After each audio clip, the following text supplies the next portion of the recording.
Isang OFW galing sa bansang Saudi Arabia nawawala ang kanyang isang maleta paglapag sa NAIA.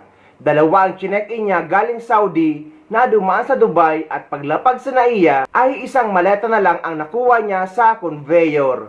Walang tracing at hindi na nakita. Ba dito sa mismong airport ay hindi mo na natagpuan itong sinasabing bagahe? Hindi na po. Bali, dalawa po yung naka-check-in ko pong luggage. Isa lang po yung na-receive ko. Paulit-ulit po kasi sila puro inventory lang po yung ginagawa nila. Wala po silang action. Yung bagahe mo, hindi na na-trace kung nasaan, kung yan ba'y nasama sa aeroplano nung pagbalik mo dito. Walang balita. Wala po. Meron po kasi tayong air passenger bill of rights na regulasyon po.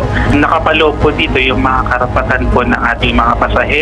Pwede pong mag-file directly si passenger sa airlines po para ma-report po yung bagahe. Dasahan po namin yung maging agaran aksyon ninyo. Mag-guide ninyo ito si Ma'am Jonalyn. Lumapit po ako sa ipabitag mo help desk upang ireklamo ang Emirates Airline. Ako po si Jonalyn Coritana, isa pong OFW sa Saudi Arabia. Ako po ay humihingi ng tulong upang pabawi ang aking bagahe. Pabalik po sana ako ng Saudi Arabia pero hindi na po ako nakabalik sa kadahilanan ng pagkawala ng aking bagahe. Sana po ay matulungan niyo po ako. Maraming salamat po.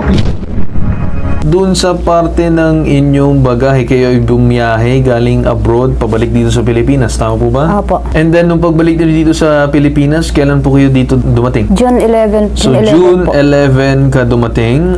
Pagdating mo ba dito sa mismong airport, ay hindi mo na natagpuan itong sinasabing bagahe? Hindi na po. Bali, dalawa po yung naka-check-in ko pong luggage. Isa lang po yung na-receive ko. Ngayon, nung nasa airport ka at that time naman, anong ginawa mo nung nalaman mo na siguro nagkuhanan na lahat, wala pa rin yung sayo?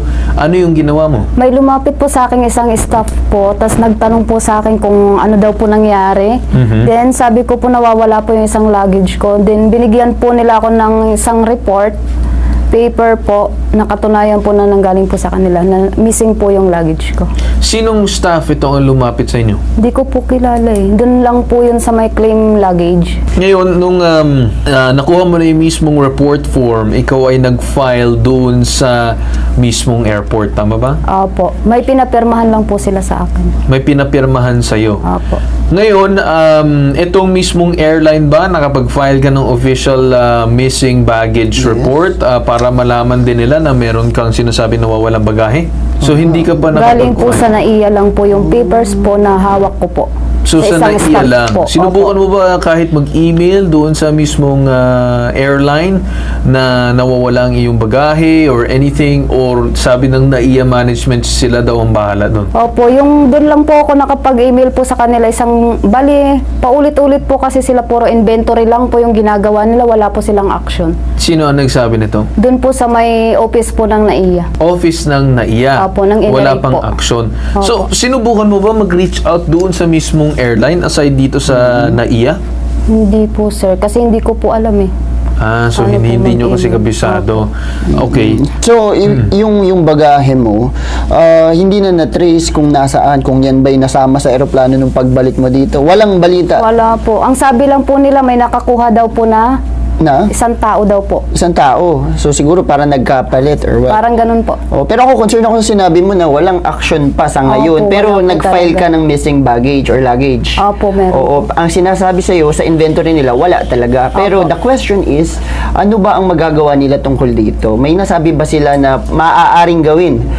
Tulad kunyari, ikaw ba may insurance dun sa mga sa mga bagahe na nawawala? Wala po. Oo, so hindi pa malinaw sa iyo Opo. kung anong mangyayari dun sa mga bagahe mo. Yun Anong nga laman po. nun, ma'am? Sa tingin mo, magkano lahat yung worth ng mga laman nun? Mga gift po kasi yun sa akin ng amo ko, mga bigay lang po. Bali yung mga gamit po niya na hindi na po niya napapakinabangan, binibigay po sa akin. So, laman na mismong Parang bagahe naipon ko po. niyon is goods. Opo. Hindi siya damit or personal items. Mga damit po, shoes, Pero ano siya, parang po. pamigay dapat sa Opo. mga Opo. kamag-anak mo. Alright. So, medyo Oo. kailangan lang natin siguro ng clarification dito. Siguro para mas mabigyan tayo ng linaw dito sa usapin na ito, nasa kabilang linya ngayon yung Head Communications Team ng Civil Aeronautics Board na si Attorney Arwin Cabanting. Magandang umaga po sa inyo, Attorney. Hello, good Attorney. morning. Attorney, ano po nakikita natin dito? Regarding po dun sa nawawalang bagahe po ni ma'am, Okay. Meron po kasi tayong air passenger Bill of Rights na regulasyon po. Nakapalo po dito yung mga karapatan po ng ating mga pasahero for cases like flight delays or cancellation, and pati na rin po sa mga loss or na-damage na mga bagahe. Sa case po ni ma'am po, kung may mga nawawalang bagahe, ang initial po na ginagawa po natin is to coordinate with the airline about po dun sa nawawalang bagahe. So the airline would be conducting tracing po ng bagahe kasi kung galing po sa abroad si ma'am, baka naiwan po dun sa country of origin, which is Saudi Arabia po. Okay. Or pwede pong nadala po siya tapos naiwan naman po siya sa Dubai. Or pwede naman po nabitbit naman po siya dito hanggang Manila. Kaso pwedeng meron nagkaroon ng switching of baggage kung merong mga passengers na nakakuha ng same po na itsura po ng bagahe. Sa mga cases po natin na ganito po, pwede pong mag-file directly si passenger sa airlines po para ma-report po yung bagahe. And pwede nyo rin pong idulog po sa Civil Aeronautics Board po to facilitate po yung communications between the passenger and the airlines para po matutukan din po natin kung ano po yung course of action na ginagawa ng airline po regarding po dun Okay. sa concern ni ma'am po. Sir, is it possible ba na mapatawag man ang kahit sinong representative lang ng airline to speak with this certain passenger of theirs before para at least mapag-usapan kung ano bang kailangan gawin nila or what services can they offer para at least, sir, ay meron din direct communication si ma'am dun sa mismong airlines? Yes po, sir. Inaantay lang po namin, sir, yung communications from ma'am po para po pag-issue po kami ng show cause order. So, Yes. show cause order po kasi nun, sir, we will direct the airline po para po magbigay ng kanilang comment or answer dun sa complaint po para po matignan natin kung ano po yung ginawa ni airline tungkol dun sa baggage, kung ano na po yung ginagawa po nila. And of course po, para po ma-explain din po nila kung ano po yung nangyari dun po sa situation. In this case po, pwede po natin makita kung may fault po ba si airline or wala para po in the event po na meron po tayong mapatunayan na violation po ni airline sa Air Passenger Bill of Rights, we can impose the appropriate penalties po and of course yung compensation na mabibigay po sa passenger. Okay. Sige po, sir. Yun lang naman siguro ang gusto namin na mangyari kasi kawawa naman din si ma'am na kung saan, syempre, excited na siya siguro ibigay yung mga pasalubong niya sa kanyang pamilya pero just so happens na nawala yung mismong bagahe na naglalaman ng mga pasalubong. So, siguro, sir, with that said, tama ba na may sinabi kayo kanina na show cause order, so ipapatawag niyo din ito para magkaroon ng pag-uusap and then ma-explain both sides kung ano nangyari and then magkaroon ng investigation na po tungkol dito? Yes po, sir. We can also conduct a hearing na pwede rin po kasi siya na mediation na rin on between the parties po, si airline tsaka si passenger po para makapag-usap po directly either face-to-face po or virtually naman po. Okay. We can set naman that po. Alright. Sige po, attorney, no, with that said, asahan po namin yung maging agaran action ninyo. I just hope na yung mag-guide nyo ito si Ma'am Jonalyn kasi si Ma'am Jonalyn is not really familiar doon sa pag-file lang sinasabing complaint doon sa mismong airline or pakikipag-usap sa kanila. So, it's best, sir, na mag-guide ninyo sila kasi siya naman ay, of course, frequent flyer nga pero hindi niya kabisado yung mga ganyan. Samantalang kayo, kabisado nyo po, sir, yung mga ganyan na galawan. Yes po, sir. Alright. So, with that said, attorney, no, kami magpapasalamat na tinanggap nyo ang aming tawag ngayong araw. Maraming salamat sa inyo, Attorney Arwin.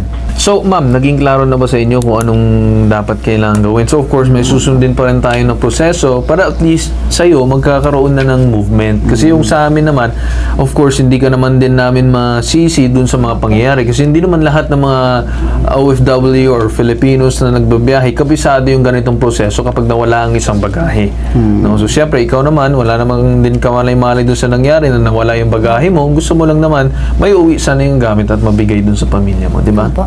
Alright. So, siguro ma'am, magkakaroon daw ng show, kung narinig mo kanina, magkakaroon ng show cause order, magkakaroon ng pag-uusap with you and the airline para malagay na officially on black and white, meaning doon sa mismong papel, on paper, na masabi kung ano man ang dapat nilang gawin ng serbisyo para Opo. sa iyo. Okay po, ma'am? Opo. Alright. Actually, hindi ko pa man natatapos ang video ay nahulaan ko na or naisip ko na ang posibleng nangyari. At patuloy itong nangyayari sa NAIA. Dahil may mga pasahero na baka nga ginagawa na nila itong modus na basta na lang kumukuha o dumadakma ng maleta na hindi sa kanila. At napakaraming kaso na nito sa NAIA at may mga nagbahagi ng kababayan natin na ganito din ang naging karanasan at hindi na naibalik ang kanilang maleta. Marami nga mga pasahero ang nagsasabi na dapat daw may queue po na ini-scan sa gate or ng mga guard para malaman kung tama bang maleta ang nakuha or kinuha ng isang pasahero. Pero kahit nga dito sa Dubai Airport ay wala namang ganon. Pagkuha mo ng maleta ay dire-diretso ka na palabas ng airport. Pero guys, dito ay walang naglalakas ng loob na gumawa ng ganyan na dadakma ka ng maleta na hindi sa iyo. Dahil mabigat ang parusa kapag naaktuhan ka or nahuli kang nagnakaw ng hindi mo pag-aari. Good afternoon guys. Yan na pala yung malita ko na galing sa ayun na.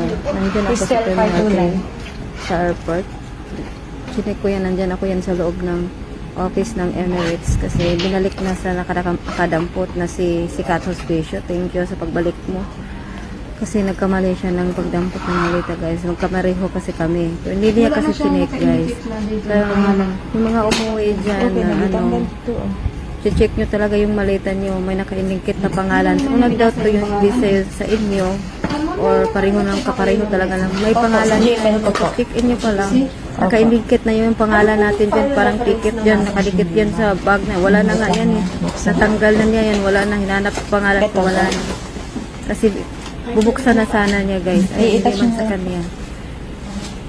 Thank you sa mga staff dyan sa Emirates na ina-update nyo yun. Ibalik na yun ang malita ko. Salamat. Ayan. Binubuksan ko siya guys. Kasi check ko lang yun kung ano na nangyayari.